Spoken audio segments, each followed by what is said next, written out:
David Mendoza. Remember, space cushions and escape routes. What is your escape path? What is your escape path? Big open spot, big open spot. And we hit a Prius. Again, with the Priuses. Man, this is my insurance policy. So when it comes to something like this, just take a quick look. We have terrible line of sight. You can't see what's in front of this vehicle. You can't really see what's in front of that vehicle. You can't see where the tires are. You can't see the brake lights. You can't see their turn signals. You can't see nothing. So you need to have a really good escape path.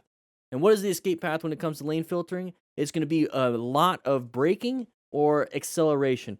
So in order to really brake properly, you need to have good progressive braking. Now, you're going to be practicing that by watching some Motorcycle Training Concepts videos, okay? Motorcycle Training Concepts is our training organization that we utilize. Boom, it's right there.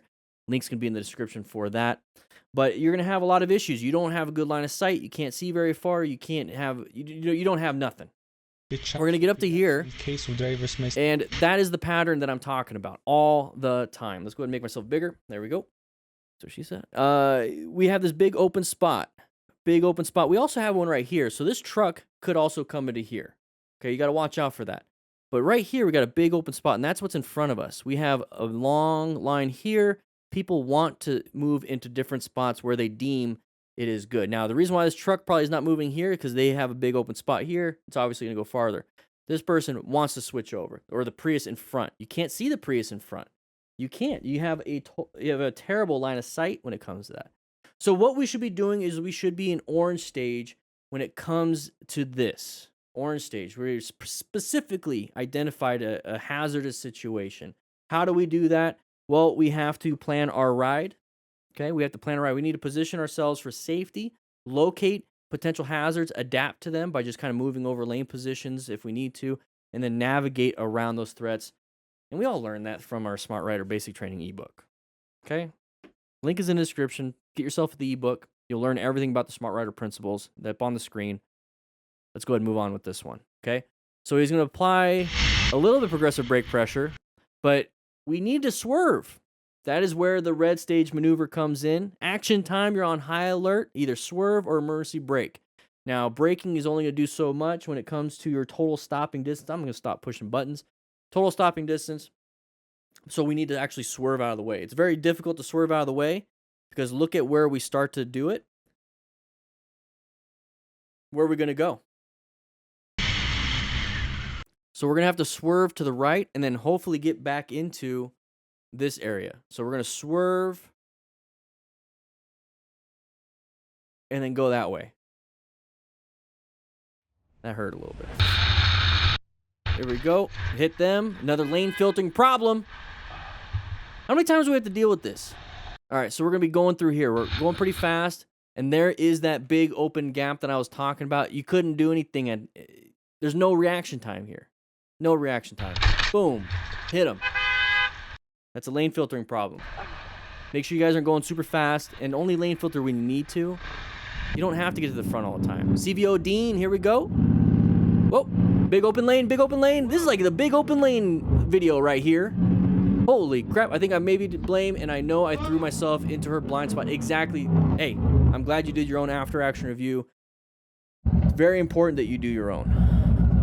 Okay. Got a little blurry. So we're going to go ahead and do a head check, and there's that big open lane, big long line. We get into here, blinkers right there. They can't see us. They didn't anticipate that we're going to do that. And then we're going to go ahead and do a red stage maneuver. And I know I've been popping that stuff on the screen, so what is it? We got a white stage, we're zoned out. Yellow stage, we're zoned in. That's the typical riding mentality, is zoning in, so we're always in yellow stage. Orange stage is intersections and corners or anything that you deem as hazardous. You're kind of prepped and ready. You're on high alert. Red stage, you need to swerve or emergency brake, and that is what he's doing right here. He's swerving.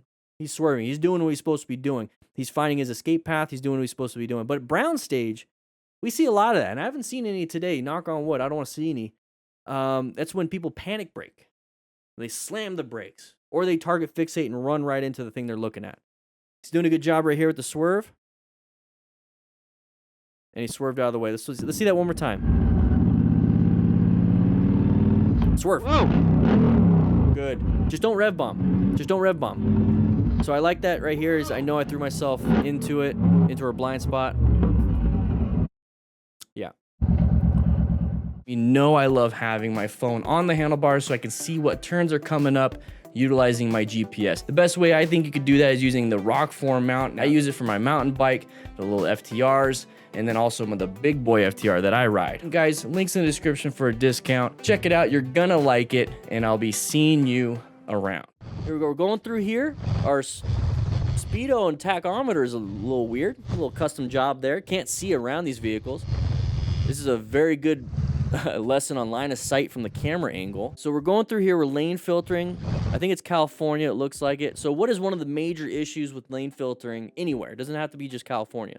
We have problems to the left and then to the right, okay? I think there's left and the right, all right.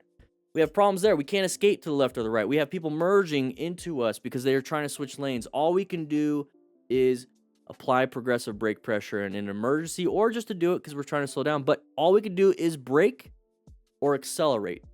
We can't swerve left. We can't swerve right. It's very, very dangerous. And since there's so many little factors like that that will contribute to a crash, we really have to understand that is a risk. We have to understand this is risky, and what we're trying to accomplish needs to outweigh that risk. And if it doesn't, just don't do it. Just don't do it. Appreciate it. All right, so we got that lane merger right here. Now, what is the common thing that we talk about all the freaking time here? The pattern? We got a big open lane on the right. Big open lane, big open gap. That is the pattern you want to watch out for. We can't see it because of the tachometer, but big open lane. Look at that, big open right there. Gonna be able to make it through. Everyone's gonna just be jockeying for position. They just want to get one car ahead, one car ahead, one car ahead, because that's what we're doing, right? Look for the gap, right, Scooby? All right, we're gonna be riding and lane filtering at night. Be careful driving, lane splitting and that badly for this biker. Okay, remember. What is the common factor with crashes and lane filtering situations? Literally low line of sight. We have this nice dark area to do some lane filtering, and we can't see ahead. You can't see nothing. Let's go and get my pen out. So all we can see is in between these vehicles. All right, that's all we can see right there. We can't see around these vehicles, so all we can do is go straight or decelerate. We're not going to be able to swerve right or left. We're not able to do any of those things. We can only go straight, and our line of sight is terrible. So lane filtering is terrible for positioning for safety and locating hazards. What it is really good for, let's go ahead and move me over just a little bit. What it is really good for is getting to the front of the line quickly. Okay, it's going to help you out with any type of rear end accident, but you're going to have a better chance of doing a front end accident and striking another person. So let's go and take a look at it one more time. We're going to move on. Low speed and relative. So no line of sight. Can't see. Keep clear right there. Okay, keep clear. And then we got somebody right here. So all we can do is apply the brakes, and this is why you don't go super fast. And we need to be able to perceive the incident and then apply some progressive brake pressure. And so hopefully we can not do that. Okay. Guys, if you like this kind of stuff, we do this every Tuesday and Thursday on this channel at 3 p.m. Mountain Standard Time live. So make sure you check that out. But if you want to check out some other things like this video right here or this video right here, please do so. It supports the channel. Click that like button, by the way. Check into class. Anyways, I'll be seeing you around.